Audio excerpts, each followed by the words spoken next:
আরেকটি প্রশ্ন এসছে যে আমাদের দেশে, আমাদের সংস্কৃতিতে, সনাতন সংস্কৃতিতে যে গুরু শিষ্য পরম্পরা ছিল সেটা কি নিশ্চিহ্ন হয়ে গেছে আজকের জগতে?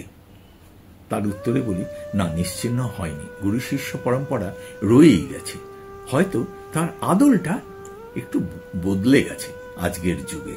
কিন্তু আজকের যুগে তো অর্গানাইজড ভাবে আমাদের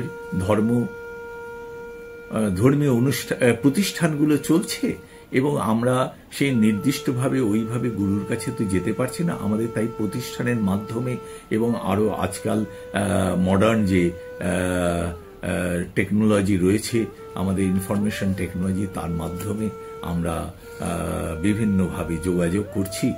তাতে গুরু শিষ্য রয়ে গেছে, পরম্পরাটা শেষ হয়নি, কিন্তু ধারাটা বদলে গেছে। আমরা যদি আমাদের বিভিন্ন ধর্মীয় প্রতিষ্ঠানগুলোর দিকে তাকাই, যেমন Ramakrishna Mission, Divine Life Society, Shri Shri রবিশঙ্করের যেটা প্রতিষ্ঠান রয়েছে, সেই প্রতিষ্ঠান, যজ্ঞী বাসুদেব সদ্গুরুজির যে ঈশা ফাউন্ডেশন রয়েছে, সেই ফাউন্ডেশন, এইগুলি সব বিভিন্ন আরো কত প্রতিষ্ঠান রয়েছে। সেই সব প্রতিষ্ঠানগুলিতে কিন্তু গুরু শিষ্য পরম্পরা রয়েছে। গুরু থাকছেন প্রধান হিসেবে, হ্যাঁ, তিনি পরিচালনা করছেন, সংঘ পরিচালনা করছেন, উপদেশ দিচ্ছেন, এবং তারপরে তার মৃত্যুর পরে, অথবা তিনি অনেক সময় বয়স হলে যখন মনে করছেন যে না, এটা চালানো সম্ভবপর হচ্ছে না, তখন তিনি উপযুক্ত একজন শিষ্যকে আবার সেই দায়িত্ব দিচ্ছেন, এবং সেই শিষ্য আবার গুরু হয়ে তিনি এই ধর্মীয় সংস্থানগুলি পরিচালনা করছেন, শিষ্যদের নির্দেশ দিচ্ছেন।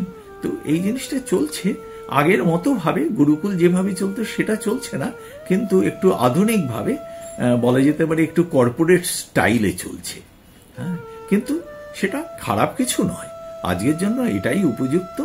এবং এইভাবে যখন দিন এগোতে থাকবে এবং সামাজিকভাবে নানান পরিবর্তন আসবে, আমাদেরও পরিবর্তনের সঙ্গে তাল মিলিয়ে নিজেদেরও বিভিন্ন ব্যবস্থাকে উপযোগী করে নিতে হবে। সুতরাং আমার মনে হয় যে ঠিকই আছে, গুরু শিষ্য পরম্পরা একটু অন্যভাবে হলেও ভালোভাবেই চলছে, এটা নিয়ে দুশ্চিন্তার কারণ কিছু নেই।